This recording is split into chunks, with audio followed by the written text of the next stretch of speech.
Hello, and welcome to English Avenue Podcast. Your cozy place to learn easy English through real-life conversations. I am Anna. Yeah, and I'm Jake, and today I am a little bit scared. Oh, scared already?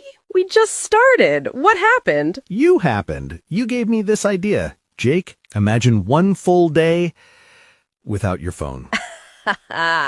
Yes, today's beautiful nightmare. Exactly. A whole day, 24 hours, no phone, no messages, no scrolling, no checking the time every 2 minutes. So, when you hear that, what happens in your body? Do you feel calm or do you feel, no, please, anything but that? Yeah, my thumb started to cry inside when I first heard it. Because for many of us, the phone is not just a phone anymore. Yeah, it is our alarm, our calendar, our camera, our music, our maps, our news, our games, our everything. And our escape. Yeah, especially our escape. So, think about your normal day. How many times do you touch your phone before lunch? Be honest, 10 times, 20, 50? Yeah, sometimes we tell ourselves, I will just check one thing. And somehow that one thing turns into 15 minutes or 50. And it's not just students. This is happening in so many homes. Right. Dad comes home, throws his keys on the table, sits on the sofa, and boom, phone in his hand. And the kids are excited.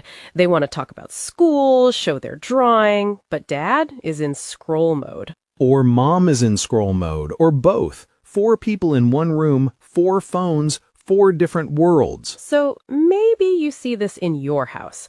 Or maybe you are that person on the sofa. And if yes, do not feel bad. You are human. We all do this. Me too. But today, we want to ask a simple, fun, and also a little scary question. What would really happen if you lived one day without your phone?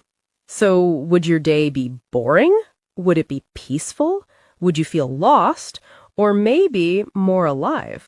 Or would you suddenly start talking to strangers in the elevator because you have nothing to look at? Or would you finally look at the sky instead of the screen? Or would you forget what time it is and eat lunch at 4 p.m.? So in this episode, we want to walk through that kind of day. A no-phone day. Morning, afternoon, evening.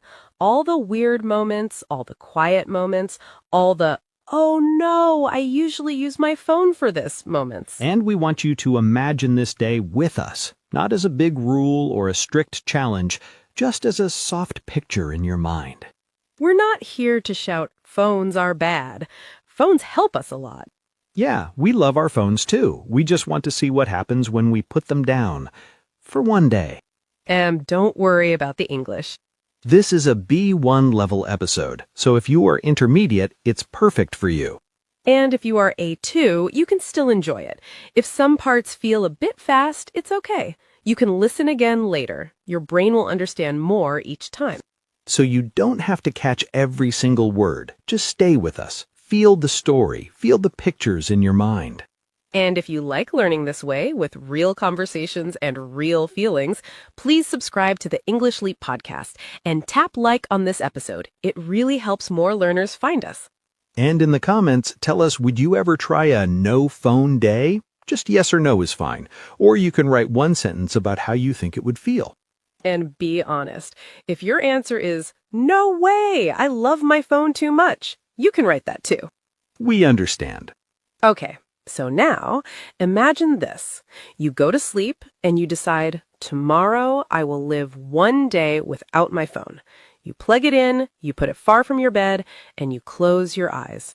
And then the next morning comes. No phone in your hand, no screen in your face, just you, your thoughts, and your day waiting for you. What happens next? All right, let's jump in. Yeah, let's jump in with the morning, because that is where the trouble starts for me. Oh, really? What is your normal morning with your phone like? Usually, my eyes open and my hand moves by itself. I do not even say good morning to myself.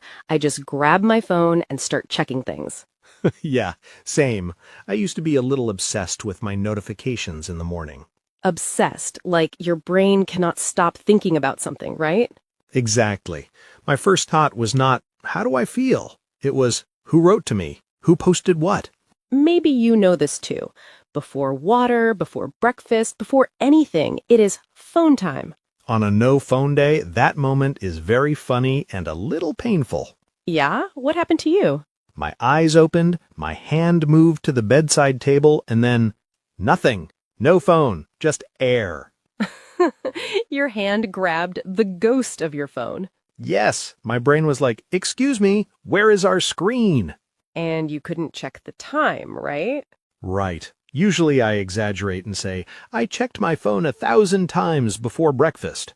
Exaggerate means you make something sound bigger than the truth, just to show the feeling, right?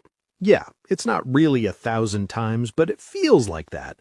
On this day, I had to actually get out of bed and look at the real clock on the wall. Wow, old school, a real clock.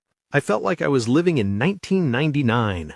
Maybe you also have a clock in your house that you never use because your phone does everything. On a no-phone day, that clock suddenly becomes your best friend. So after you survived the first minutes, what did your morning look like? It was strange. Normally, I sit on the bed and scroll for 10, 15 minutes. On this day, my hands were free, but my brain was not happy. Yeah? What did your brain say? It was like, come on, just one check, just one little video. The classic, just one. So without my phone, the quiet felt intense for a few minutes. Intense, like very strong and heavy, not soft, right? Yeah, exactly. The silence was loud. I could hear the birds, the cars, even my own breathing. It was almost too much. Yeah, I felt something similar. I went to the kitchen and made coffee with no phone in my hand. Normally, I scroll while the kettle is boiling. Let me guess, you usually know more about other people's breakfast than your own. That is true. On this day, I just watched the water boil, and I realized I felt a bit vulnerable. Vulnerable, like open and easy to hurt, right? Your feelings are close to the surface. Yeah, I could actually feel my thoughts, my worries, my tiredness. No small screen to cover them. Maybe you feel this too, right now as you listen. When your phone isn't there, your mind suddenly has space, and that space can feel a little scary and very honest at the same time. Yeah, and for many of you listening, the next hard step would be going outside with no phone. So what about when you left the house? That's a big part for many people. Oh, yes. Leaving the house with no phone felt like leaving the house without shoes. Yeah, you felt like something was missing, right? Exactly. I kept touching my empty pocket. My brain was like, are you sure? Are you really going outside like this? Yeah, maybe you do this too when you leave the house. You touch your pockets and think, phone, keys, wallet. On a no-phone day, that little check suddenly feels very strange. In the elevator, it was the hardest. Normally, I look at my phone, so I do not feel awkward. Yeah, the elevator escape screen. On this day, there was no escape. I just stood there with my face and my thoughts. I looked at the numbers, at the walls, at my own shoes. Did you talk to anyone? Not this time, but I did smile at one neighbor, and they smiled back. It was small, but it felt real. Nice. I had a similar moment at the bus stop. Usually I'm obsessed with my feed there. On my no-phone day, I just watched people. A kid playing with a stone, an old man reading a real newspaper. I started to think, wow, there's a whole world outside this little rectangle. And you were actually in it, not just watching it through a screen. Yeah, exactly. And now let's talk about work or study time. That part surprised me. Yeah? How was it different? Normally, I work for 5 minutes, then my brain says, just check your phone quickly. It will only take a second. The famous just a second.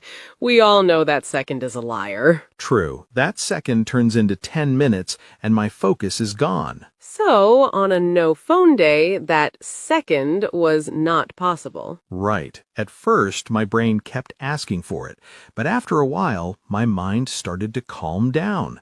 I could sit and do one thing for a longer time. Yeah, and maybe you'll feel this too. Without that small, constant check on your phone, your attention can slowly come back to one thing at a time. Yeah, hearing this, I realized my own phone habit was really getting in my own way. Get in your own way means you stop yourself with your own habits, not other people, right? Yes, I was blaming time and stress, but actually, my own scrolling was blocking me. And that's good news in a way, because if your own habit gets in your own way, you can also change it. Exactly. You're not stuck forever. That's true. Now let's move to home time, because this is where many families feel the phone problem. Yeah, this part is close to my heart. Normally, in many homes, someone comes back from work or from school, and the first thing they touch is not the door, not the kids, not the food. It is the phone. You see it everywhere. Dad on the sofa, scrolling. Mom at the table, scrolling. Kids on the floor, scrolling. One living room, 4 different worlds. Yeah, maybe you see this in your own house or at your friend's place. And when I saw this in my own life, on my no phone day, something small but big happened.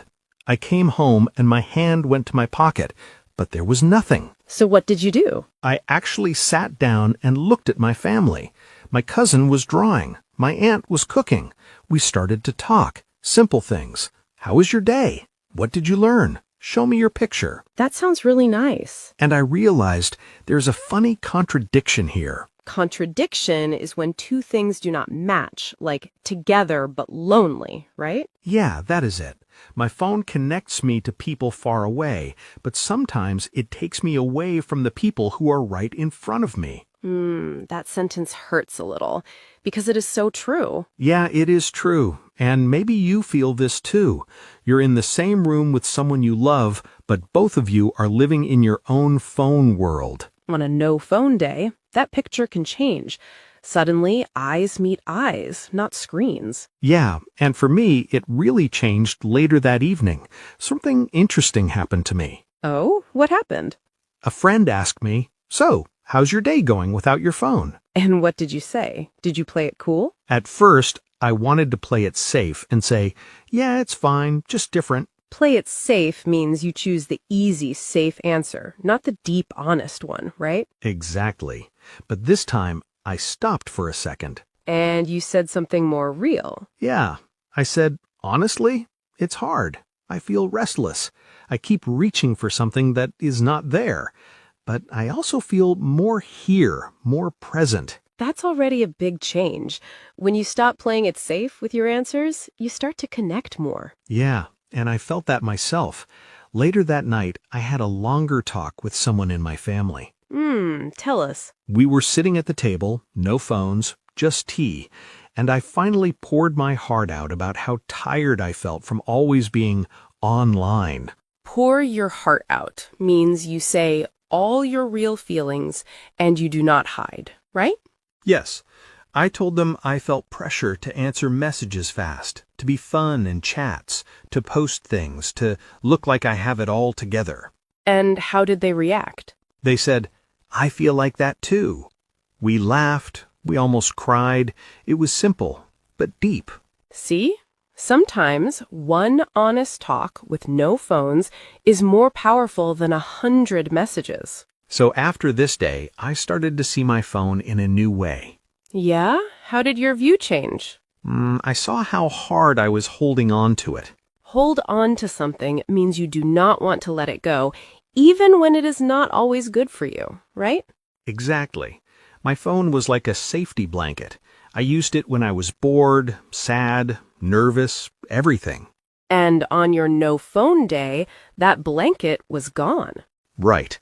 At first, I felt cold without it, but then I noticed something else.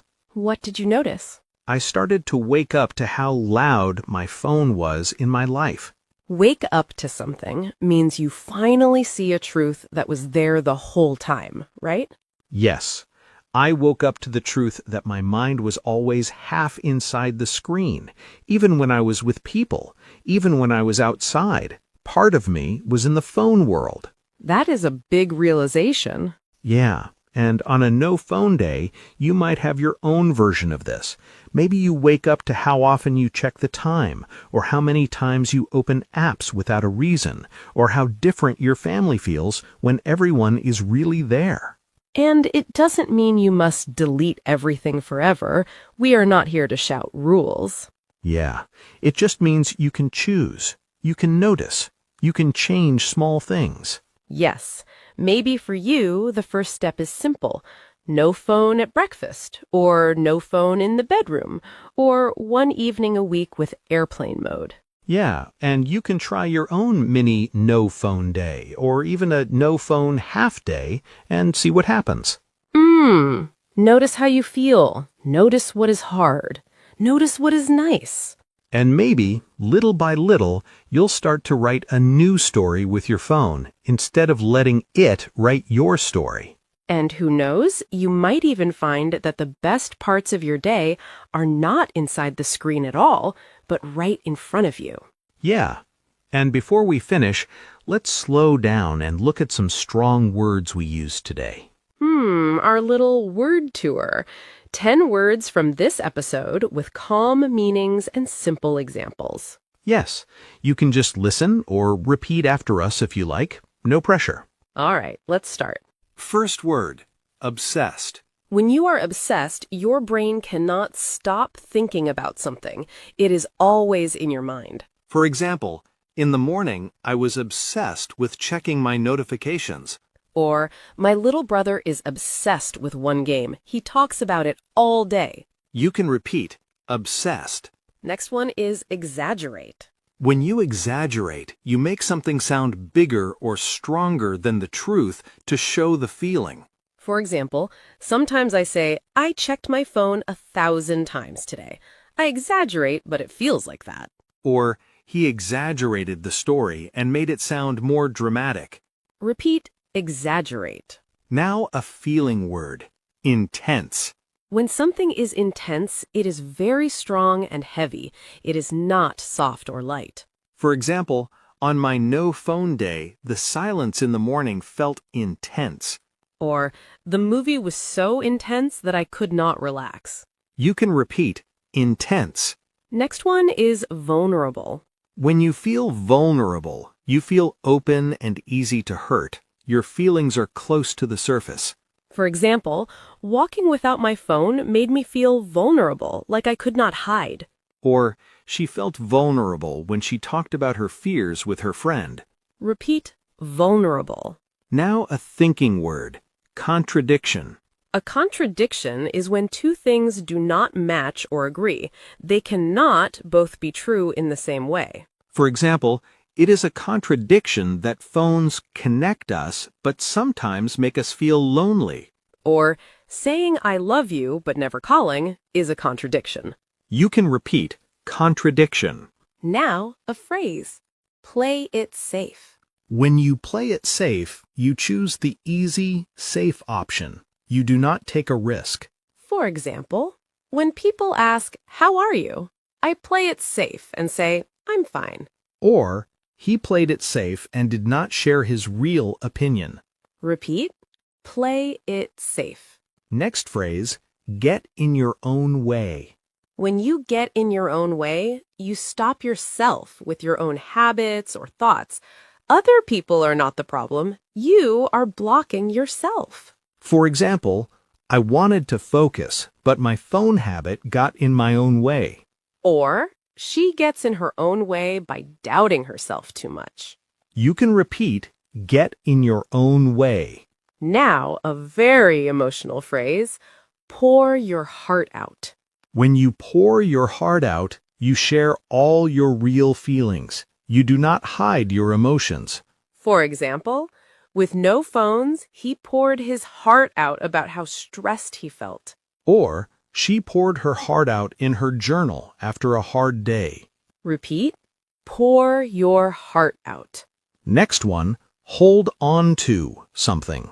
When you hold on to something, you do not want to let it go, even if it is not good for you anymore. For example, I was holding on to my phone like a safety blanket.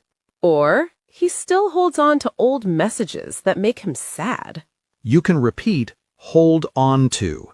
And our last phrase, wake up to something. When you wake up to something, you finally see a truth that was there the whole time. You become aware. For example, after one day without my phone, I woke up to how loud it was in my life. Or she woke up to the fact that she was always comparing herself to others. Repeat, wake up to. So, those were our 10 words for today's word tour. You do not need to remember all of them perfectly now. Just choose one or two you like and try to use them this week. You can write a sentence in the comments with one of these words or phrases.